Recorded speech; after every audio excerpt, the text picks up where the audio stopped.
You will now hear comments from the press. The Economic Times in its editorial titled "Finally an End to Data Infirmity in the Offing" says it is welcome that the centre has tabled a draft National Statistical Commission NSC Bill 2019 so as to provide statutory backing to the NSC, set up as an interim measure in 2005 as per the recommendation of the Rangarajan Commission. The bill proposes rightly an empowered NSC with a whole-time chairperson, 5 whole-time members, 3 ex-officio members, an independent secretariat plus a statistical audit and assessment body. The revamped NSC is envisaged as a nodal and autonomous body for all core statistical activities nationwide, including mandatory standard setting, monitoring and enforcing of statistical priorities. An autonomous and independent official statistical machinery would doubtless shore up credibility of data and the reliability for policy. The draft bill goes on to detail a list of statistical products and their periodicity, but there seems to be no attempt to have a list of official, leading, lagging and coincident economic indicators. To read the economic tea leaves right, it is standard practice in the mature economies to officially track the leading and lagging indicators of economic activity and devise follow-through policy action.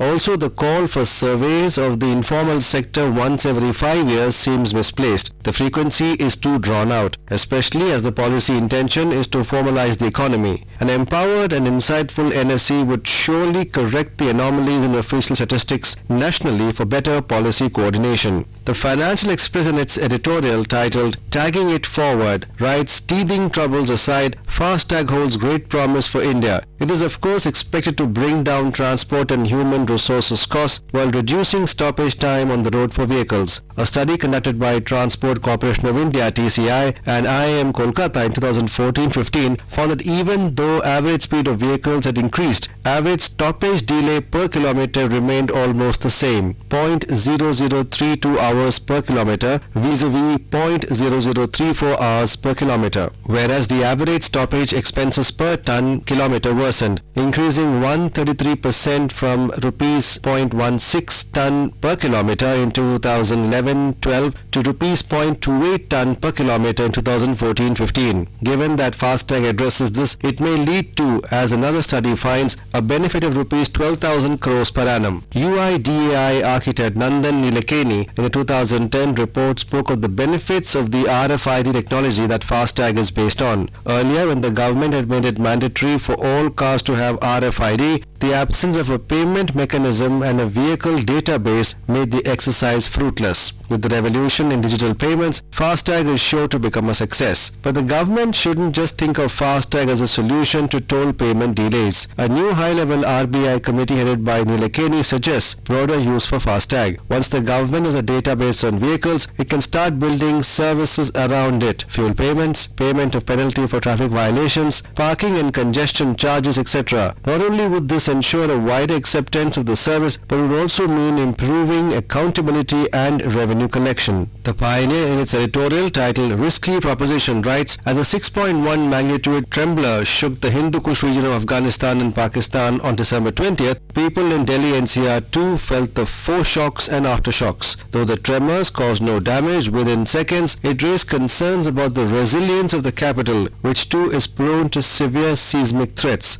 Delhiites indeed have plenty of reason to worry about, as the capital is most susceptible to several fault lines given its geographical location and could bear the cascading brunt of a predicted big earthquake in the Himalayas. It falls in the high seismic zone 4 region and is close to Mahendragarh, Moradabad, Delhi, Haridwar and the Sona fault line, which are easily subject to seismic disturbances. The density of its population, high-rise buildings, especially in the NCR areas, and the growth of illegal colonies in violation of safety norms have worsened matters. Several court orders issued in 2015, 16 and 2019 have called upon the government and the concerned authorities to prepare an action plan and make the buildings compliant with the requirements of the National Building Code 2005. Though the Delhi government claims to be prepared with an action plan, the file is shuttling between the law department and government departments and is waiting for approval on clarifications. Our disaster preparedness can well be compared to our attitude towards traffic safety norms. We know that not wearing a helmet or driving without a seatbelt can be lethal, but the chalta hai attitude refuses to shed its weight around.